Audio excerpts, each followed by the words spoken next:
Community Talk, a program brought to you by Harvey County Digital. Harvey County Community Talk, where everything we talk about is the only thing you want to know about local matters that matter. The voice of Newtonians, Waltonians, Hestonians, and everywhere in between, I'm your host, Lance Gormley. We are the only voice for public, local, community talk. Today we're going to be talking with Rick Piepho. Our guest, Rick, is our very own county clerk and elections official here in Harvey County. Rick graduated from Pittsburgh State University in 1986 with a bachelor's degree in printing management and then managed a direct mail company for 25 years. He's been married to his lovely wife Dee since 1991, and they have 2 children and 5 grandchildren together. Rick started with Harvey County in 2011 as the deputy clerk and has been serving our community ever since. Rick became the Harvey County Clerk and Elections Officer in 2014, and for those who don't know, this is an elected position, so he's had to run for office a few times himself. He currently serves as chairman of the Elections Committee for the Kansas County Clerks and Elections Officials Association and has done so since 2018. Rick likes to do woodworking and jigsaw puzzles during his free time, and even though he's not a huge fan of ice cream, when asked what his favorite flavor is, it's vanilla. Everybody, let's welcome Rick to the program. Rick, welcome to the program. How are you doing today? I'm doing well. Thank you for having me. Very good, very good. For some people that don't know, I interned with Rick in the past when I was pursuing my political science degree from Wichita State. And something that was very interesting to me right away with the internship was how much you actually do. One thing that just amazed me was how many times county clerk was listed in Kansas statute, along with then also your responsibility as elections official. And I could not even imagine having to take on all of that responsibility and what kind of a mind you have to be able to keep on top of all that. So I admire you, first off. I'll just say that.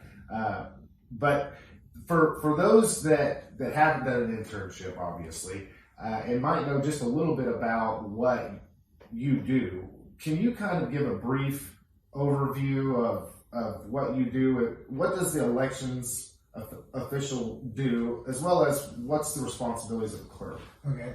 The county clerk has a lot of duties, including in 101 of the 105 counties, the county clerk is also the election officer. 4 counties have an election commissioner, have separate election commissioners from county clerks. But so the county clerk has a lot of duties aside from elections. We do all the tax roll, we calculate the mill levies, get all the budgets for all the entities. Which a lot of those dates coincide with election dates, actually. We sell fish and game licenses. We do notaries. I do all the minutes of the Board of Commissioners, and like I said, we sell fish and game, boat licenses, pretty much everything. I mean, we're the main, I would say, if somebody doesn't know who to contact, they contact us. So there's a lot of duties. And then on the election side, we do everything. We handle all the voter registrations for every voter in the county. We administer every election that's held, every official election that's held in the county. Even if it's a special bond election, whatever, we administer those. They could be a poll site election, it could be a mail ballot election. So we program the ballots when there's actually an election. We program the ballots and the machines, deploy the machines, hire the poll workers. Of course, pay the poll workers because it's not a volunteer. They call it a volunteer, but it's not really a volunteer position. They actually are paid. But so we have to bring in boards to audit ballots after the election. Like I said, we handle all the voter registrations. everything dealing with elections is on my shoulders. And then, of course, there's always those candidates that come in and have 1,000 questions that they'd like you to answer, Yeah. so they stay out of trouble like me, right? Yeah, candidate filings, that's another big one. Well, and something that I was just very grateful for on top of everything was, Rick, when I was seeking knowledge in your department and what you know and how things are supposed to be, you always were there to answer questions for me. And you always were there pointing me in the right direction, where I could go to find that information, and I just appreciate that. I think it's kind of funny, when I was there, it seemed like there wasn't a whole lot of people that would be complaining about what the clerk does. You don't really have a lot of people that have much to say about the very large portion of what your responsibilities are. Right. When it comes to like things we were talking about, calculating all this data that's comes with the mill levy and making sure that the minutes are kept at the commission meeting and that. But it seems like now, especially more than ever, there's a lot of focus placed on you and your responsibilities as far as being the election official. Right. Is that a fair statement? The elections portion of my job is much more public facing. The tax roll part is kind of behind the scenes, because when you get your tax bill, it's got the treasurer's name on it, and they collect the money. Okay. But we calculate the actual taxes and get all the budgets and everything from the entities. So we're kind of a little more behind the scenes on the tax roll side. And then the commission meetings, those are more on the commission and on the admin. So like I said, a lot of our work is behind the scenes. But the elections is definitely the public facing portion, and on election day we immediately become the largest department in the county for a single day because of all of our poll workers and everything. So it's a big task. And then that's all of Harvey County. So you're talking Heston, Walden, or any time like Newton might have a school bond issue that happened recently. Now Heston's looking at having right, and if it encompasses the whole county. Right. Yeah. So that's how many different polling sites are there in Harvey County? We have 12. Okay. So we have one in each of the cities, and then multiples in the city of Newton. Some of them have not very many voters registered there, but we try to make it convenient. So there's no lines on election day. I mean, we could feasibly have less polling places, and then we also do advanced voting in the courthouse 2 weeks before every election. So that counts as our 13th polling place. Okay. I kind of want this to go in the road of the elections official aspect, if that's okay. I know that, as I stated before, a huge part of your job is being a clerk, and that's because that's not so public facing. There's not a lot of people that have a complaint with the clerk's portion of it. But recently, some things that have been surfacing since this last election, presidential election, is integrity in the elections process. And so the focus seems, after the election has been concluded, is on you and every other elections official that's responsible for making sure that our elections are secure and with integrity. Right. Okay. So with that being said, I know that there has been some discussion recently about how secure our elections are in Harvey County. And is there anything you'd like to say to speak to that? I would say that they're very secure. I mean, there are always things that can be improved, but I mean, I don't have any concerns about security and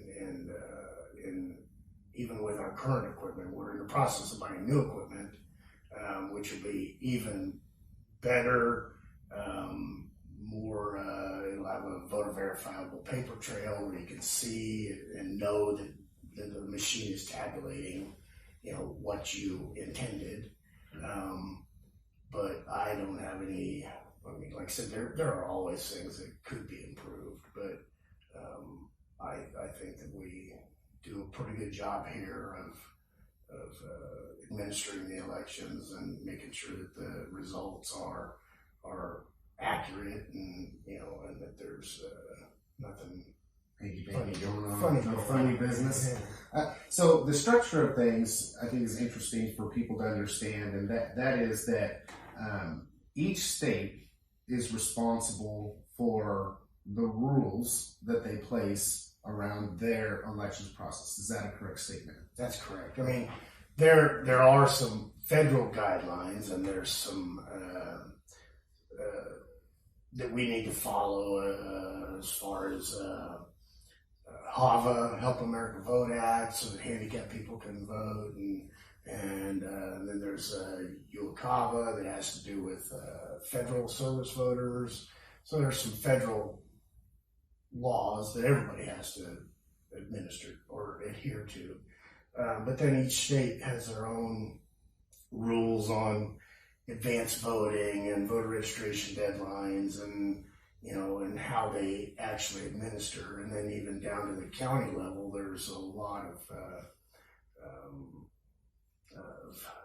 local authority, I guess I'll say. Okay. That things can be a little different even between counties. Okay. So to say that the way we operate in Harvey County and the way someone in your position operates in Johnson County, it's not necessarily the same. It's not exactly the same. I mean, there is some leeway on a few things that some counties may handle a little different, and they may choose to do more drop boxes, or they may choose to mail out an advance application that we may not do, or stuff like that. I mean, the overall counting the ballots and stuff is all the same, even though we may use different equipment. Okay. But yeah, so there's a little bit of difference. So that comes down to the county commission and then you, obviously, Right. as far as in your capacity position. Does some of your job have to do with polling locations, where polling locations are, the standard of how long this window to vote and opportunity is to vote? Yeah, Is that all you, or is that a state-led thing? that's really down to a county level. Okay. I mean, counties can determine, whether they want to have one polling place for the whole county or multiple polling locations. There's really not a standard for voting wait time or anything.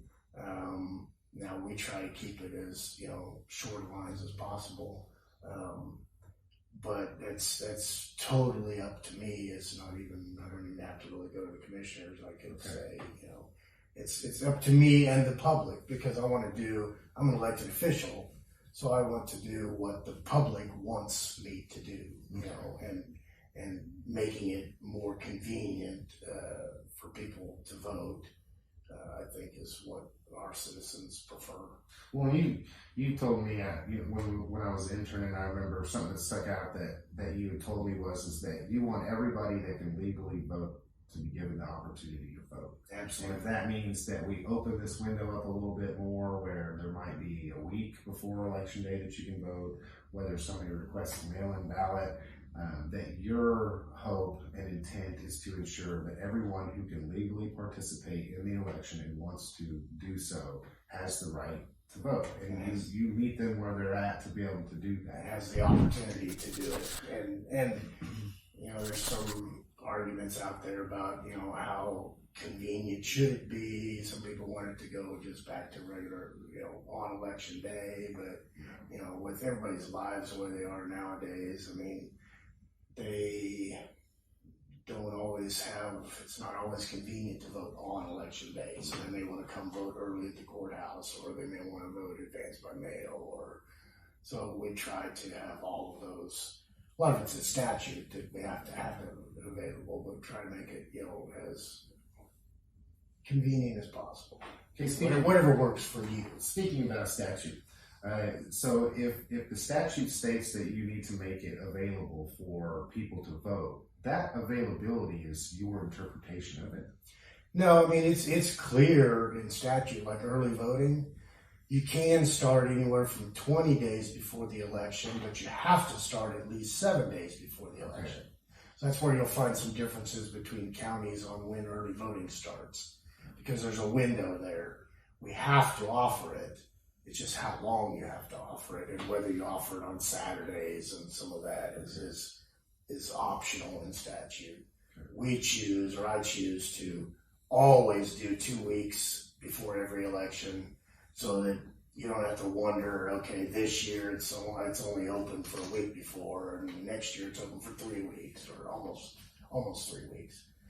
I think it's just consistency, I think, is important. And is that with every single election? Like, as far as you have your off year and your on year primary, it is consistent. That's why I try to make it consistent, even years and odd years. Now, of course, in even presidential years, there's much more turnout. Yes. More people coming out. So in those years, it might make sense to push it to 20 days so that there's more days available. But then in the odd years, when the turnout is low, or primaries, I could push it, only do 7 days. But like I said, for me, I think it's better to have that consistency and just say it's always 2 weeks. No matter what the election is, we will always have it 2 weeks. And then the Saturday before, we're always open on the Saturday before. So for anybody that's listening and wants to participate through voting, every first Tuesday in November, regardless of the year, you can go and vote.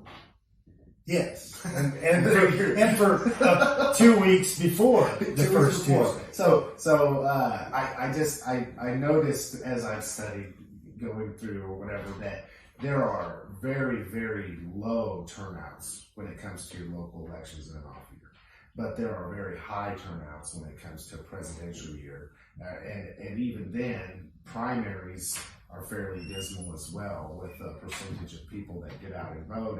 And I suppose, not to put words in your mouth, but to say it's not because they don't have the opportunity. You pretty much give them as much opportunity as possible. We offer the same opportunity for every election. Awesome. It's a little unfortunate that not as many people participate in some of the other more local elections and go to primaries. With just kind of going down this road, it's a mouthful, but you are the chairman for the Kansas. You're gonna have to say it. I'm the chair of the elections committee for the Kansas County Clerks and Election Officials Association, known as KCCEOA. It's an organization of 109 county clerks and election officials. So we have 105 counties plus 4 election commissioners in those 4 counties, 4 largest counties. And the elections committee basically works on elections legislation. So right now we're pretty active. Actually, I was really active this morning because there's a bill on the Senate floor this morning that we're interested in, and so and we adopt a platform that that's adopted by the majority of the membership. As far as what our position is, usually it's more technical in nature. If like the administration of something. Right. If a bill's coming through and they don't really understand what the implications or it may be an unfunded mandate or something, or that, this will cause, or we can't administer it the way that they think that they're writing the law. Okay. Like I said, usually it's more of a technical nature. There's one right now, the one that's on the floor this morning, has to do with moving there's a deadline for advance ballots that if you postmark them by 7 p.m. on election day, they can be received up until the Friday afterwards. This one removes those 3 days, and it also puts a lot of limits on remote drop boxes. Okay. If I'm not mistaken, last legislative cycle, they passed a law that had to do with being able to deliver ballots and picking up mail-in ballots and who can deliver them and how many they can deliver them. So is this legislation trying to narrow that scope even more now? Yeah. I mean, the one last year was about how many you as a citizen could return. Okay. on behalf of others. You couldn't bring any more than 10 ballots total for an election cycle. This one is more about the usage and monitoring of drop boxes. I mean, this bill will effectively eliminate them. But So there just won't be a drop box outside the county anymore for people to swing up there and drop off their ballot. It's convenient for them. right, I mean, this particular bill puts a limit on if you can only have one per 30,000 voters, which we're under 30,000 voters. So instead of having the two that we currently have, I'd have to remove one. But effectively, they'd be eliminated because there's a provision in there that says they can only be open when the courthouse or when my office is open. Okay. Well, most people who want to use them would want to use them after hours on weekends. Otherwise, we just come in and drop it off. Yeah. Man, I need to read a little bit more on that bill because that's something. There's a lot of interesting legislation. Yeah, out there right now. I've heard some interesting things. You know, I understand and want for our elections to be secure. Obviously, everybody Me does. too. There was some question that people had about our processes because of what they might have heard happening in another state, let's say. Right. I know there was a lot of hubbub after this election, the presidential election, and just there were some things that people have some concern about. But is that taking something that's completely out of our control and trying to make it our own?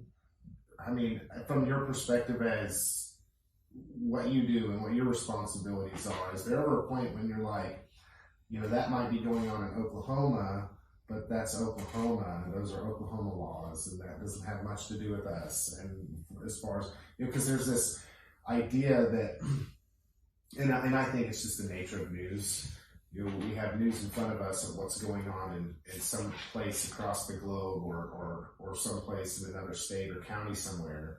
And our first inclination as individuals is to personalize that and start asking the question, well, are our elections secure? Right. And I think that has been a huge conversation recently. And I don't know how many people you've had to talk to about questions that they might have asked, but I've even heard people recently saying that there should just be one day to vote. It needs to be this day to vote. And I'm thinking, well, if you take the number of people that vote and you condense that down into just one day, I mean, how long do you want people to wait to do this? Right. You know, and then you have somebody that may have a job that they can't get away from, or they choose not to get away from. There's a lot surrounding that complexity of an issue, and it just takes it back full swing to what you're talking about is the administration of that policy that they're passing. Right.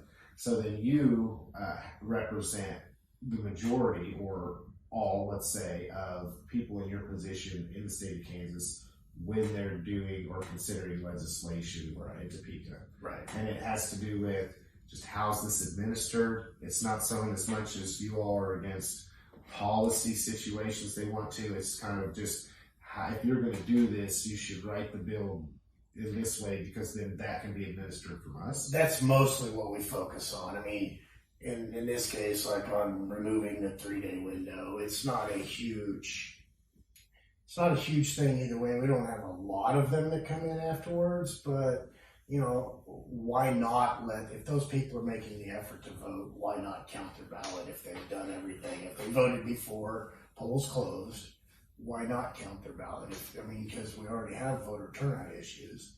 So if these people are making an effort to vote, even though they may not have, you know, foreseen getting it to us earlier, you know, they've made the effort to vote, so it should probably count, you know.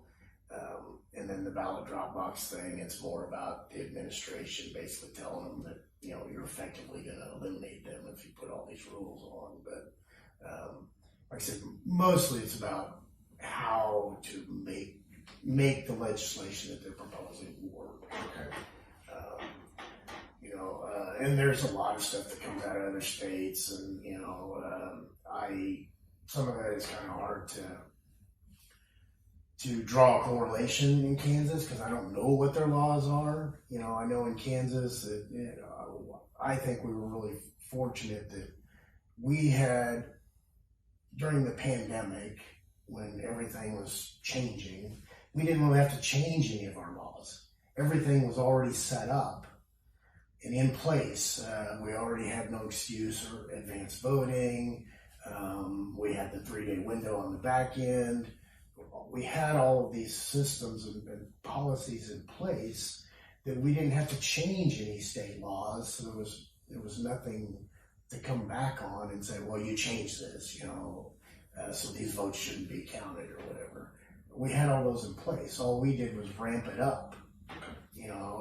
Like our advance by mail went up considerably, and overall in the 2020 election, you talk about voting being only on election day. About half of our voters voted on election day. The other half voted before, so either early voting or advance by mail, which is a lot higher than normal. But it was nice that, like I said, we had all the systems in place. It was just a lot more volume. Yeah, in those other areas. So more locally, okay. I don't know if I'm just privy to the rumor mills around town or anything, or whether just because I place myself in a position to discuss policy issues with people and try to do the best that I can to inform them with the knowledge that I have. But I know that there are some rumors running around, and then most recently with the new voting machines that we're going to be getting, and it might just be this cocktail of sorts because we're dealing with one issue and then this is happening right now, and then it just puts everybody on heightened mode. But I gotta know about the Zuckerbucks.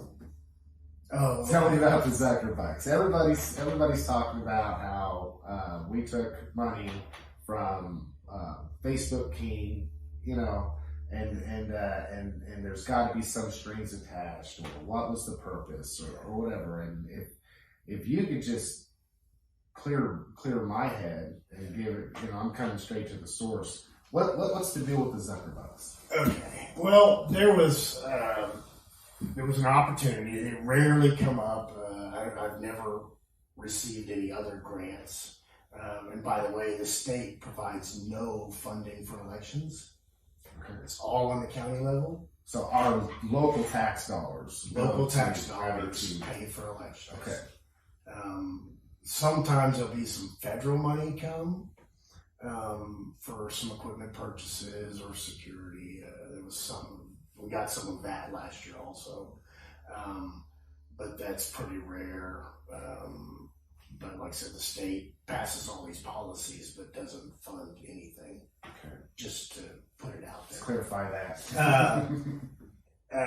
But there was an opportunity that came available. Like I said, they almost never come available. That a group called the Center for Tech and Civic Life was asked to administer a grant program with money, a big chunk of money that was given to them to administer or to distribute to local election offices and states if they wanted it, by Mark Zuckerberg and his wife. So I looked at the opportunity, and I can assure you that if I felt that there were going to be any strings attached, I wouldn't have even looked at it. But it was like, okay, there may be some money available. So I applied for it. Had no idea what kind of dollars they were talking about.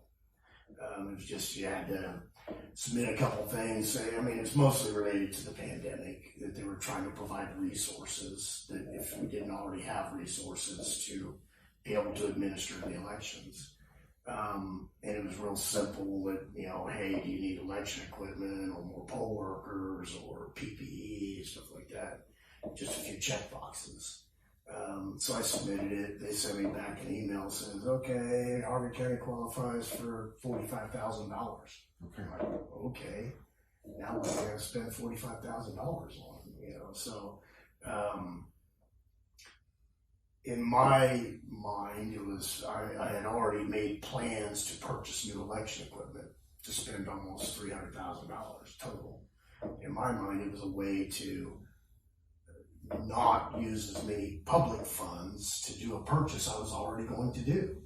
And there wasn't even a requirement that you have the equipment or whatever you were going to buy for the November election. So you were being fiscally, by doing that, you're being fiscally responsible with my tax dollars. Actually, it was 60-some thousand. It was 61,000 because I spent 45,000 on buying a portion of the equipment I was already going to buy. Okay. That I was going to spend public funds on. I used these private funds to buy a portion of that system. And it didn't even arrive until after the November election, but it met their qualifications and it'd be in by the end of the year. And the other 15,000 was spent on a scanning signature verification system for advanced by mail ballots, Okay. which made the processing of all of our increased advanced by mail ballots go much smoother and faster. Okay. And it was a system I'd kind of already been looking at, but hadn't really determined where I was going to get the funding for it. So I used this funding for that. In both of those situations, with the things that you said that you purchased with that money, that was something that you'd been looking at doing for a while, or this just didn't come about because they're giving money, so I'm going to do this now. Was this something that you budgeted for years in advance to accumulate the funds needed to pay for the that? advanced by mail system? I hadn't really put it in the budget yet because we were out kind of like, I was kind of on the fence whether for our size county, whether I could justify spending that much money. Okay. So I may or may not have put it into my budget for the advanced ballot part of it. But when the funding came available, it was like, okay, this is something that I could, and we already had enough PPE and I actually, some of the money was used for additional poll workers because we had a few. But, you know, like I said, if I had had any inkling that that there were going to be any strings attached, I would not have even touched the money. And and I was assured that there wouldn't be. And in the end, all they asked for a final report was for me to check a box that I used it for election equipment and poll workers. There was they had no idea what I bought. They don't even care. There was no requirement that you buy anything. So it didn't matter to me what his their political affiliation was, because they weren't going to skew my results. No. I mean, my integrity is more important than that. So the idea that this money said you had to go buy new elections equipment and you had to buy this specific type of elections equipment that was made by this manufacturer, it was not even there. Not even. Okay. No, it didn't happen. Okay. So I'm just going to say my interpretation of what you're telling me is that when given the opportunity to get those funds, that it more had to do with just lightening the burden that us as citizens within our county have to pay to keep up to speed when it comes to elections, because the caveat of that is the state of Kansas gives us none. Right. So when you're looking at budgeting and funding and knowing how old were the machines, the machines that we had before versus, we're on tap to get some new ones, but how old were those machines? Were they had seen their usage? Oh yeah, they're done. But I was trying to be a good steward of public funds. I mean, because part of my role as an elected official is to not spend any more of your money than I have to. I mean, even if the money did come from the state, it's still our tax dollars. Yes. This was, I mean, if the guy's gonna make a bunch of money on Facebook and decide to give it away, then I might as well. Like I said, I'm just trying to be a good steward of tax dollars. Yeah. Our current equipment was purchased in 2006. Okay. It was purchased with federal money when they passed the HAVA, Help America Vote Act. Okay. After all the hanging Chad thing in Florida and everything, and HAVA happened, and they provided a whole bunch of money, and part of HAVA is that you have to have at least one handicapped accessible voting machine at every polling location, meaning that they can vote without assistance. So that basically meant that you had to have an electronic machine, something that they could listen to the audio. Ours have little braille keyboard, not really a keyboard, but that they can move around and vote on the electronic machine. As it turned out, at the time, we had a lot more polling places, and I wasn't the clerk at the time, but I was involved with the clerk's office through helping with the ballots and some other things beforehand. So I knew what was happening. There was a lot more polling places, and the way this act worked was you could get one machine per polling place, basically for free. So they got 40-some machines, I think, and then they started reducing the polling places. So that meant that more machines could be distributed to more polling places to basically give all voters the option. And ever since then, me and previous clerks have offered every voter at our polling places the option. When you check in, we ask, do you want a paper ballot or do you want to vote electronically? We don't really care. Vote however whichever's more comfortable for you or more convenient. And we had enough equipment to offer that option. We could have just had one sitting back in a corner, and if somebody wanted it, but we offered that option. And about half of our voters vote electronically. I vote electronically. Yeah. I have faith in the system. Yeah, I have faith in you. I have faith that my elected officials that are put in this situation to be able to administer election have no nefarious, purposes behind them, to be able to, steal an election. Because if we've looked at the history of elections in our community, it's been very interesting. Right. Very, very interesting. In some cases for one party and then the other party, and we kind of gone back and forth. And even weirdly, there's been situations where we might elect a Democrat governor, hereby popular, but yet all of our local officials remain Republican. So I mean, it's kind of interesting how that works. And I never had the idea that these election booths are rigged.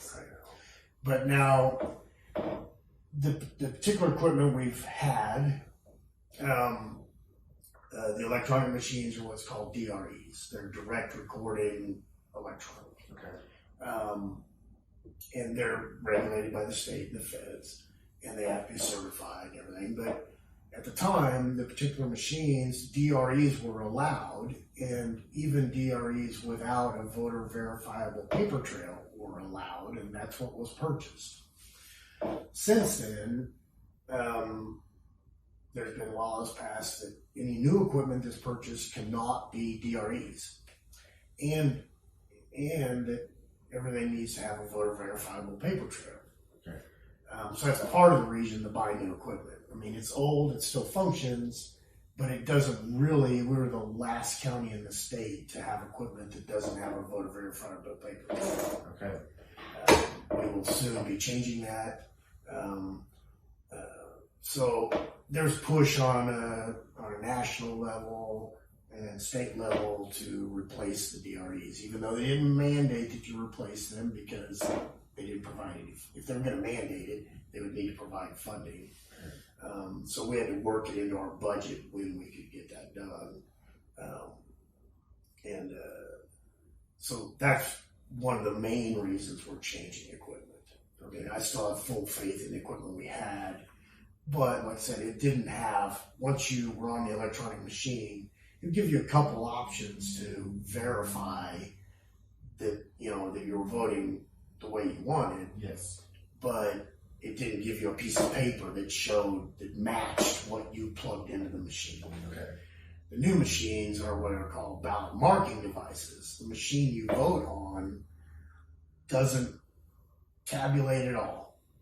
It's basically got a real similar screen to what you'd have where the candidate's name is on there, you pick it, But in this case, it'll, after you select it all, it will print out a full-size paper ballot with the ovals filled in that you picked. Okay. Just like you had a paper ballot and you filled in the oval by hand. Okay. So that's how those machines work. They don't tabulate any votes at all. It has no idea from voter to voter how the previous voter voted. And then with that, not to interrupt. So it'll be more verifiable that the machine is doing what you wanted it to do. Yeah, I'll be able to look at a paper ballot. Ultimately, I just didn't scribble in the marks. I used the machines that scribble in the marks. Right. When those ballots are printed out, or a person fills it out, and then it goes into the box, let's say, okay? From there, how are those votes counted? Okay, so part of the new system, the current system, we had what's called central count. So all of the paper ballots that would come back to our office. They're sealed up they're taken out of the can at the polling place, sealed up, brought to our office. And all the numbers have to match. I mean, for the number of ballots we send out, the total number of ballots coming back have to match, and voters are checked in. We balance all those. But those ballots then were put into a large machine, which counted the ovals. It's programmed to know that this oval counts for this candidate and this oval counts for this. So we also use that for advanced by mail ballots. The new system will have ballot marking devices, so they'll create the ballot. Okay, and these are all totally separate systems. Like from voter check-in is a completely separate system from voter registration, which is also completely separate from voting. So we have no way to track that just because you checked in here, that this ballot was your ballot. Once the ballot's counted, we don't know whose ballot it is. Okay. So the new system will have, and I guess I'd maybe call it an electronic ballot can, that you're gonna, after you vote it, you verify it, you're gonna insert it into another machine. It's a scanner. So it scans both sides of that ballot, and it knows by where the ovals, which ovals you picked, which candidate you voted for. And it'll also give you a second chance thing. If you overvoted a race, it'll give you a warning saying, hey, you voted for too many candidates. Okay. And give you an opportunity to correct that. Like in our school board and city elections. Right. Or say you vote in my race, and you vote for me and another person, but you only get to vote for one. Okay. That's called an overvote. Okay. So we would send that back to you and say, do you want to cast this with an overvote, which the overvoted race doesn't count, or do you want to go correct it? Which currently, if you drop it in a ballot can, it doesn't give you a second chance opportunity. And that happens. Right. People do that. Right. Okay. And currently overvotes, that one race is not counted. It doesn't invalidate the entire ballot. It just invalidates the one race. And it's all with voter intent. I mean, if there's on the back end, we have a board look at it to say if there's an overvote, then we look at it and say, was it obvious, that you filled in this one, you filled in this one, then you put a big X through one of them, and I don't want, whatever. If it's obvious, then the race can be counted. But like I said, this machine will basically do that for us ahead of time. As you put it in the machine, it's gonna say, oh, sure. So locally, now the results will be tabulated at the precinct level, or at the polling place level on the machine there, and then a secure drive is brought back to us to compile all the results together, which we also have a central count scanner for the early voting and the advanced by mail and all that, and all of those are compiled together to get the total results. Okay, so just touching on something that you said, and I remember from the internship, it jarred my memory here. But if you print out, we're just going to use a nice round number, 1,000 ballots for this given election. We'll just call it a bond issue, a school bond issue, because it's simple. So we print out 1,000 ballots for a school bond issue, and that's the only thing on the ballot. Let's just call it that. Then you have to get back 1,000. If maybe 200 of them are blank, there might be 300 that were filled out electronically. There might be 200 that were done so by paper. But ultimately, when it comes back to accountability on your behalf with election integrity, if there was 1,000 ballots printed out for this election, you account for 1,000 ballots. Right. Whether or 1,000 voters, because it's one thing when you say the ballots, because I may have only printed 500 ballots, but we had 1,000 people, but 800 people checked in. Okay, so we have to account for the 500 I printed. Electronic ballots, there's no inventory to draw from. Okay. It's unlimited. You can have, you would never have any more voters than what are eligible to vote there, but if I have no paper ballots, on the electronic machines, every single person that's registered can vote on an electronic machine, and I wouldn't have any inventory that's issued. But so between the inventory that's issued, the paper ballots, so if I send out 100 paper ballots to the polling place, I need to get back 100 paper ballots. Okay. It could be 50 voted, 40 not voted, 5 spoiled, 5 provisionals. I need to get back from the polling place, and those numbers need to match how many voters checked in. And that's consistent. That's one way that we judge whether or not we have a secure election. It's not like here's 500 ballots that we don't know where they came from, but let's count them. If I have crazy. If I have 500 voters check in and I have 1,000 ballots to count, that's a problem. Yeah. And it hasn't happened. and not even close. Not even close. And something that I thought was interesting that you just said was, let's say I did make a mistake, and this was kicked out. So even with that ballot, it doesn't just get torn up and thrown in the trash. It literally goes through a verification process of more than just one individual that says, what was the intent? Hey, look at this. What do you think that this person's intent was? Well, it's tri-checked before it's just. If you went up there and it said, hey, you overvoted, do you want to fix it or whatever, give it back to you. You go to a poll worker with that ballot, and you as a voter can do it up to 3 times. You can return and spoil a ballot, basically. Okay. So you would return it to a poll worker. They would mark it as spoiled. They'd issue you another ballot, either paper or take you back to a machine so you can vote again. And then so the original ballot that was spoiled goes into an envelope so that it's accounted for at the end of the night. Okay.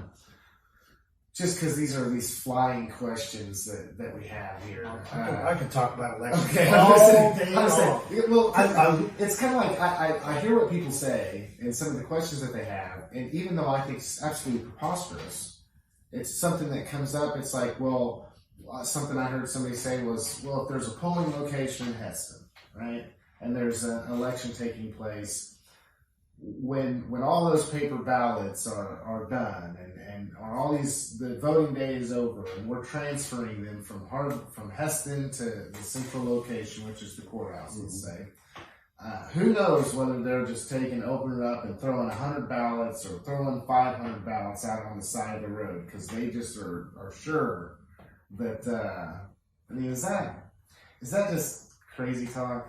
They all take an oath, and like I said,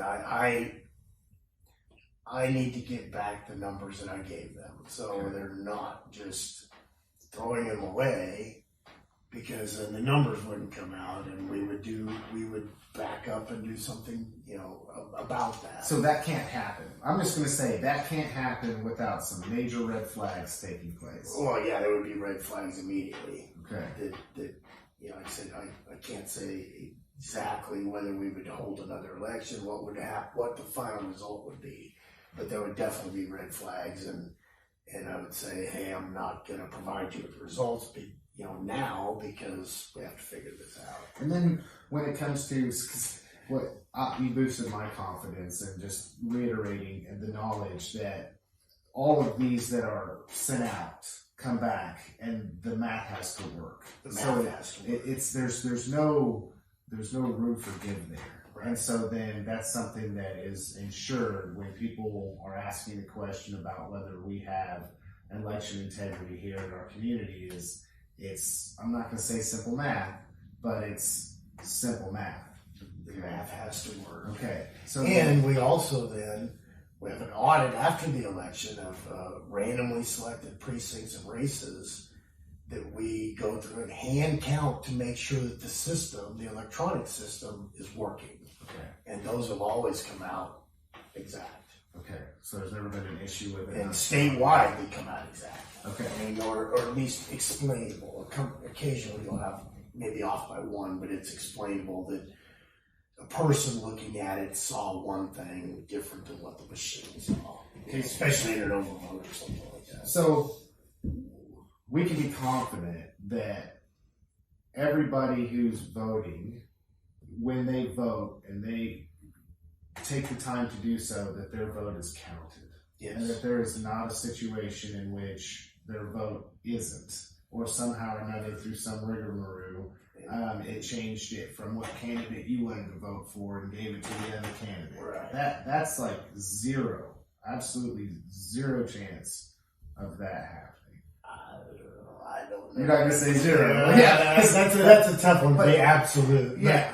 I mean, I don't see. But there's so many vetting processes going on here that it would seem to me very difficult to get around that situation. And I also know that it's a crime, right, to do that. So even somebody that's not supposed to be voting, that's lying to vote or double vote, like if I went over someplace and voted because I got an address in Heston, but I also got an address in Newton, that there's even a process to vet that as well. Absolutely. Like, I know you go through, and anybody who, God forbid, is deceased from the last time that they voted, you automatically remove them off the rolls. Yep. So then there's no dead people voting in our community. No.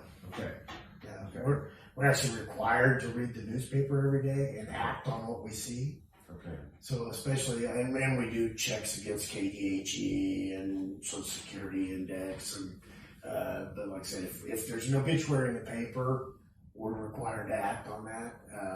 So we cancel their registration, or if they match on a KDHE death match, because death certificates are all recorded at the state. Okay. We do a statewide match once a week on that. So we keep our list really clean here. I mean, there's going to be some out there that, they registered 15 years ago and haven't ever updated. And, so the way it works is you don't get canceled just for not voting. Okay. So if your registration is in there, it stays in there as long as you don't change your name or address. It just stays the way it is. But somebody could have moved it. I mean, even though we do list cleanup every year, somebody could have moved a long time ago and they're still on the rolls. But, Okay. But with photo ID and everything, all the other requirements, it's almost impossible to vote twice. Okay. And on advanced ballots, we do signature verification and all that, and we had to have issued you a ballot to be able to receive a ballot from you, and so there's a lot of verifications that happen in our office to make sure that people aren't voting more than once, and even if we mailed you an advanced ballot and then you try to go to the polling place, the poll book won't let you check in because you were issued a ballot. Okay. So then you vote provisionally, and then we double check to make sure, did you actually return the advanced ballot we mailed you or not? If you didn't return it, then this provisional can count. If you did return it, then it's not going to count. You're not going to get to vote twice. Okay, very good. So, as far as registering is concerned, if I'm a new person, haven't voted before, but I need to get registered to vote, is there a window between registration deadline and the deadline for voting that allows for? So I know we don't do same day registration. No, it's 21 days. Okay, so a person has to be registered 21 days before, and that 21-day window even gives you the opportunity to verify some of this information. Yep. If someone's wanting to register whether or not they're living where they say they're living, and it gives us time to get all the registrations into the system before election day to make sure that everybody that's filled out a form or registered is in the poll book on election day. Okay. And or they're in the poll book for early voting to begin. Okay. Because otherwise, if we started early voting 2 weeks before the election, but registration was 7 days before, then technically you could be coming in and doing same day, because you could be trying to vote on the same day you registered. Or, so that's why there's a cutoff, and then the other begins. Okay. So that you're in there as an eligible voter. Okay. So Has Kansas done a pretty good job in making sure that to register to vote, what are the documents I need? What does a person need when they're coming to register to vote to verify that they are the person that they say they are? when you're registering, there's no requirements. You fill out the form. No identification check, no nothing. But when you're voting, on the other hand, When you're voting, you need to have a photo ID. Okay. Government issued photo ID. okay, Which is normally a driver's license or Kansas non-driver's license or a concealed carry permit. okay, Anything issued by the state of Kansas can be scanned and we can read the information off it. But it could be issued from another state. It could be my county badge. It's got to be government issued photo ID. Okay. And we match the name to the face. okay. So there's even a layer of security with that. And I know that Kansas, a while back, changed some requirements to get a state issued ID to make a little more difficult, or I will say to me more difficult, but with the intent to try to make sure that somebody is not getting hold of a state issued ID that's not supposed to, in the event that they can vote. And that's something that we've done that makes it even better. So, interesting. Okay, so walking through all this, my confidence is building. I think hopefully anybody that's listening's confidence is building that we have secure elections here in our community. And you're the man that makes a lot of that happen. Okay, but recently, and I don't know why, the most pervasive conversation that I've had people asking is, where did they get these machines? Who manufactured these machines? Can you just tell me a little bit about the machines? Just brand, where you bought them from? The vendor that was chosen, I looked at a lot of different systems. I mean, I've been looking at them for years. Talked to other counties about the systems they purchased. And there's really only 4 vendors that are certified in the state. Okay. So election equipment has to be certified at the federal level with Election Assistance Commission, called the EAC. And they go through testing and all kinds of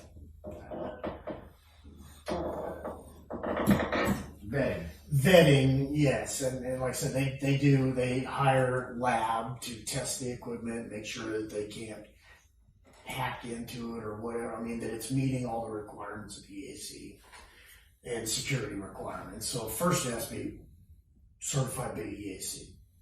Kansas also requires a state certification where they come in and they do a public hearing or demonstration, and the Secretary of State's office asks them questions, and so then the state signs off the certification.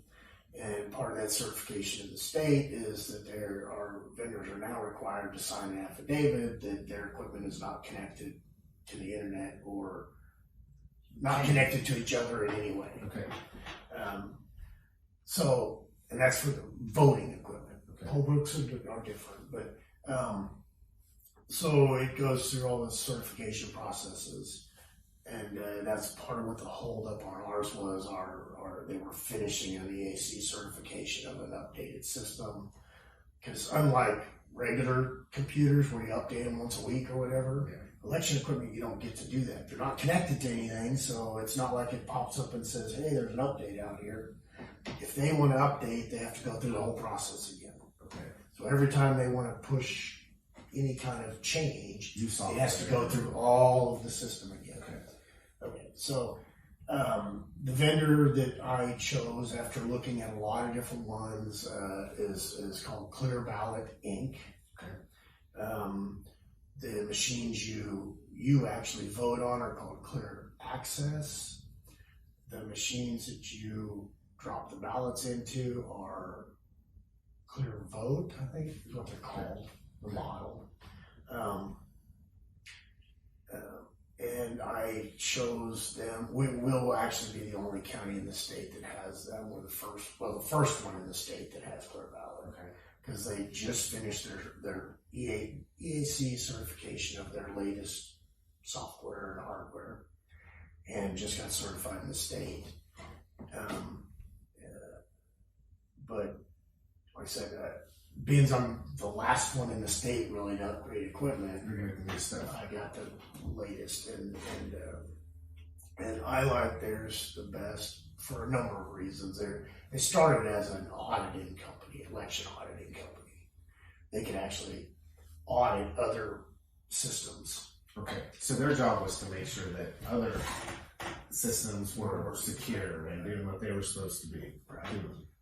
So the back end, the tabulating and stuff is really I think above the others. But one of the main reasons I chose them was because most of the other systems, the ballot marking device that you vote on will print out a little slip that just shows you voted for Bob in this race and Sally in this race. And Clear Ballot is the only one that prints out a full-size ballot, just like I would hand to you if you wanted a paper ballot. It's going to look exactly the same size format. It just comes out with the ovals filled in. Yeah. So you see on this race that yes, I voted for Bob, but I didn't vote for Rick and Lance, so it's not just who I voted for, but you see who you didn't vote for. Very good. You know what I'm saying? To me, I really like that feature, and didn't have to rely on some of the other little slips level, like barcode, QR code, or something. And it kind of dispels what the conversation we're having here. Right. I mean, if you have a question about whether or not your vote is counted, and that what you voted on this electronic machine, whether it's correct, you can see it right there in black and white. You have an actual ballot right there in black and white. And it helps with storage and other things that they're all the same size and shape, and I like those aspects of it. But all the systems allow you for the auditing, you can sort the electronic images because all the new systems scan the entire ballot. Okay. Both sides. So instead of currently it just looks at the ovals. This is a scan. You can actually view the scan and say, so if there's a question on a race, or you can drill into it on the screen and see the whole ballot. Okay. And or there's bills out there, so the candidates, we may have to provide those images to candidates so that if you want, you can go look at all the images and count them yourself. Okay. So having the full image of the ballot is a really, like I said, there's a lot of back-end features, I'll say, that make our office more efficient. Okay. In reference to all that we've talked about, and not saying negative things about anybody, because that's not our intent, but have you been getting a lot of calls recently, first off, asking questions about it? And then second, how do you go about dispelling some of the rumors that people have? I don't know how many people hear something off the wall and then they say, wait a second, I'm going to go to the source. Well, that's what I did.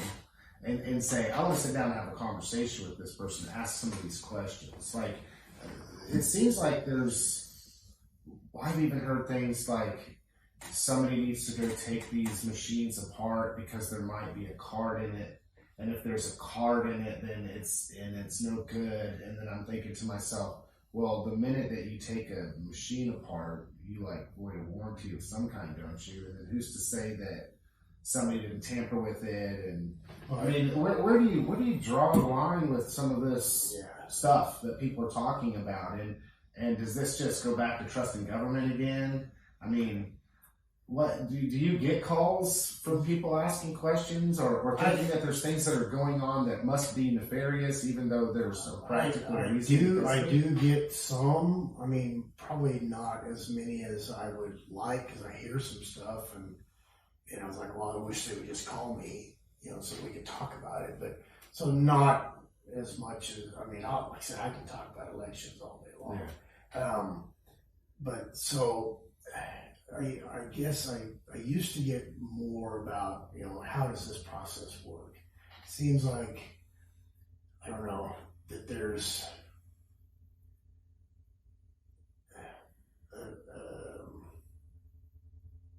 a trust in the misinformation, I guess.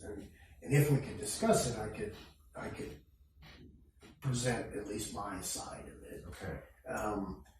And so that's what I'm saying. I wish maybe there was more to that. If you hear something, call me. We'll talk about it and see, and then you can determine what your final opinion is. And that's why I'm thankful for this platform, because this gives me the opportunity that when I have my ear to ground out there and I hear these discussions going on and people are asking me, can you do this or can you find this out? Like, well, I can call you and I can get whatever answer I need, but with us having this conversation that I would have standing right there in your office or over the phone, being able to be displayed to everybody that they're having this conversation with us. And I guess I would say, I mean, I'm not saying just blindly trust me, but have I done anything to cause you to believe that something's going on? I would hope that I haven't, but especially if I have, I definitely want to know about it. I look at it like you're taking care of me. I really do. I got to know you personally over that period of time, and I think you do a phenomenal job. And I couldn't imagine having a burden like what you have to ensure that everything is going like it's supposed to, like clockwork, that this is a real serious deal in America, is our right to vote and our freedom to know that our elections are safe and secure, and that the people that we want, or let's say as a whole of a community, it might not be who I want to be elected, but that doesn't mean that that's not what the will of the people is, and there's balance there. And I do. I mean, you're my go-to guy, and I just don't understand why when I hear this stuff and I call you, other people don't. Right. They just continue this rumor mill going, and then get online to an unverifiable source and try to run away with this conspiracy theory that they have. And who knows? What do you do except for call Rick and talk to Rick? I mean, I love my job, and I take great pride in doing it properly and making sure that every vote counts and everybody can be registered, and like I said, only not count something only if there's something specifically saying that it can't. Like I said, I take great pride in the ethics of it and making sure that it comes out. I don't even look at who's winning races on election night. I do all the tabulation and combining the results, but I rarely look at who's winning races. It doesn't matter. As long as all the numbers come out, then the right person is going to win. Yeah, the person that people voted. The person that people voted for is going to win. The results are going to be what they are. And I guess I would point out that people need to keep in mind that any results that are released before the canvass are preliminary results. Okay. So we're not actually even required to put results out on election night.